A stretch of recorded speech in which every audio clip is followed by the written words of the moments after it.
How to use Chime's mobile check deposit feature. Hi everyone, welcome back to our channel. In this video, I'm gonna let you know the ways to use Chime's mobile check deposit feature. In order to use Chime's mobile check deposit feature, you will have to follow the steps. So basically, you have to log into your account. So when you're logged into your account, that's gonna take you to the home page. So from the home page, click the gear icon and go to account info section. Underneath, you need to go ahead and scroll down a bit and select set up direct deposit.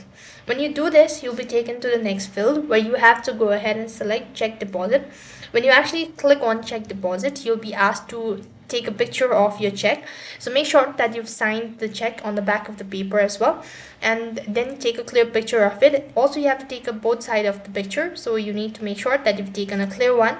Once you've successfully submitted and once it is approved, then you can proceed on to the next step. So this way you'll be able to use Chime's mobile check deposit feature. That's all for this video. I hope the video was helpful. Make sure to like, share and subscribe to our channel. Thank you for watching. See you in the next video.